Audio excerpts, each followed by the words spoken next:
Hello friends, तो चलिए जानते हैं what is an type semiconductor.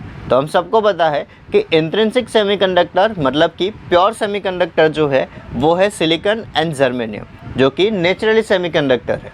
और यहाँ पे हम सिलिकॉन का एग्जांपल लेने वाले हैं। तो सिलिकॉन का जो एटॉमिक नंबर है वो है 14 और इसीलिए उसका जो इलेक्ट्रॉनिक कॉन्फ़िगरेशन है वो है 1s2, 2s2, 2p6, 3s2 and 3p2। तो यहाँ पे हम देख सकते हैं कि सिलिकॉन की जो आउटर मोस्ट सेल है उसके अंदर टोटल 2 and 2 टोटल 4 इलेक्ट्रॉन है। तो यहाँ पे उसका जो एटॉमिक स्ट्रक्चर है उसके अंदर भी हम देख सकते हैं कि सिलिकॉन की जो फर्स्ट सेल है उसके अंदर 2 इलेक्ट्रॉन है, सेकंड के अंदर 8 एंड थर्ड के अंदर 4 इलेक्ट्रॉन है। तो सिलिकॉन की आउटर मोस्ट सेल के अंदर कितने हैं? 4 इलेक्ट्रॉन है। उसके बाद यहाँ पे हम प्योर सिलिकॉन का क्रिस्टल स्ट्रक्चर देखेंगे एट 0 केल्विन टेम्परेचर के ऊपर। यहाँ पे हमें ध्यान देना है कि ये जो क्रिस्टल स्ट्रक्चर है उसके अंदर सिलिकॉन के जो आउटर मोस्ट सेल के 4 इलेक्ट्रॉन है वो ही मेंशन किए गए हैं। यहाँ पे सारे सिलिकॉन एटम के पास आउटर मोस्ट सेल के अंदर 4 इलेक्ट्रॉन है और ये जो सारे सिलिकॉन एटम है अपने 4 इलेक्ट्रॉन को एक दूसरे के साथ शेयर करेंगे और कोवैलेंट बॉन्ड के अंदर बाउंड हो जाएंगे और ऑक्टेट जो है वो कंप्लीट करेंगे। इसीलिए आप देख सकते हो कि इस क्रिस्टल स्ट्रक्चर के अंदर सारे इलेक्ट्रॉन जो है वो एक दूसरे के साथ कोवैलेंट बॉन्ड में बाउंड है। यहाँ पे कोई भी इलेक्ट्रॉन फ्री नहीं है। इसीलिए जो इंट्रिंसिक सेमीकंडक्टर है मतलब कि प्योर सेमीकंडक्टर होते हैं उसके पास फ्री इलेक्ट्रॉन नहीं होते, इसीलिए उसकी जो कंडक्टिविटी है वो बहुत कम होती है, लो होती है।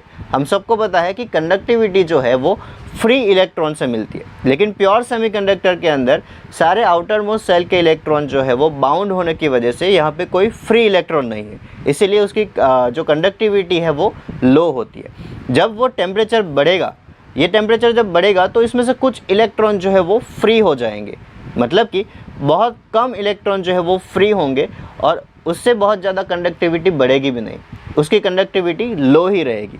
उसके बाद जब हम गोल्ड की ज्वेलरी लेने जाते हैं तो हम 22 कैरेट का गोल्ड लेते हैं, ना कि 24 कैरेट का। क्यों? क्योंकि 24 कैरेट का जो गोल्ड होता है वो प्योर गोल्ड होता है और वो सॉफ्ट होता है, तो उसकी स्ट्रेंथ बढ़ाने के लिए हम उसके अंदर 2 कैरेट जो है वो इम्प्योरिटीज़ ऐड करेंगे ताकि उसकी स्ट्रेंथ बढ़ जाए।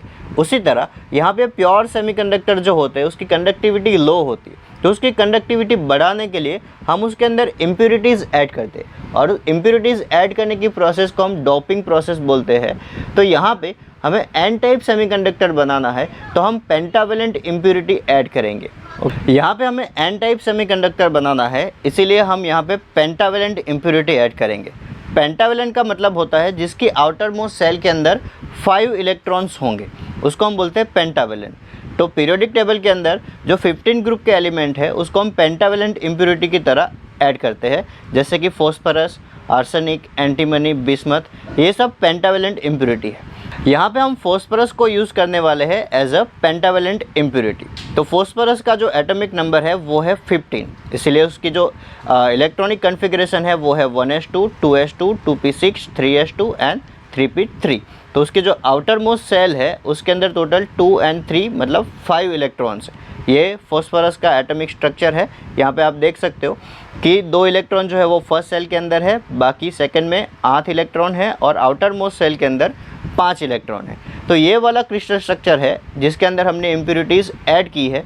तो आप देख सकते हो कि सारे सिलिकॉन एटम जो है वो अपने 4 इलेक्ट्रॉन जो है वो एक दूसरे के साथ शेयर करके कोवैलेंट बॉन्ड बना दिया है। फॉस्फरस ने भी अपने 4 इलेक्ट्रॉन जो है वो सिलिकॉन के साथ शेयर करके कोवैलेंट बॉन्ड बना दिया, लेकिन यहाँ पे फॉस्फरस के पास टोटल 5 इलेक्ट्रॉन है, तो उसमें से 4 इलेक्ट्रॉन जो है वो कोवैलेंट बॉन्ड में बाउंड हो जाएंगे, लेकिन यहाँ पे एक फ्री इलेक्ट्रॉन रह जाएगा। मतलब कि ये जो क्रिस्टल है जिसके पास कोई भी फ्री इलेक्ट्रॉन नहीं था उसके पास अभी एक फ्री इलेक्ट्रॉन आ जाएगा। मतलब कि नंबर ऑफ़ इम्प्योरिटीज़ हम बढ़ाते जाएंगे तो नंबर ऑफ़ फ्री इलेक्ट्रॉन भी यहाँ पे बढ़ते जाएंगे। उसके बाद फ्री इलेक्ट्रॉन का जो चार्ज है वो नेगेटिव है, तो नंबर ऑफ़ इलेक्ट्रॉन बढ़ेंगे तो इसका मतलब number of negative charge carrier इसके अंदर बढ़ जाएंगे। तो number of negative charge carrier बढ़ जाएगा, इसीलिए उसको हम बोलते हैं N type, N for negative.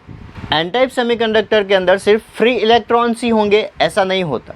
अभी हम बात कर रहे हैं 0 केल्विन टेम्परेचर के ऊपर। जैसे ही टेम्परेचर बढ़ेगा तो ये जो क्रिस्टलाइन स्ट्रक्चर है उसके अंदर जो सिलिकॉन के एटम है उसको जैसे ही एनर्जी मिलेगी तो कुछ इलेक्ट्रॉन जो है वो फ्री हो जाएंगे, मतलब जो बाउंड है वो फ्री हो जाएंगे, लेकिन ऐसा बहुत कम होगा, इसीलिए बहुत कम इलेक्ट्रॉन जो है वो फ्री होंगे। जैसे ही यहाँ से इलेक्ट्रॉन निकल जाएगा तो यहाँ पे क्या बनेगा, होल बनेगा। ओके, तो इसका मतलब एन टाइप सेमीकंडक्टर के अंदर मेजॉरिटी किसकी होगी, इलेक्ट्रॉन्स की होगी, लेकिन माइनॉरिटी में उसके अंदर होल्स भी होंगे।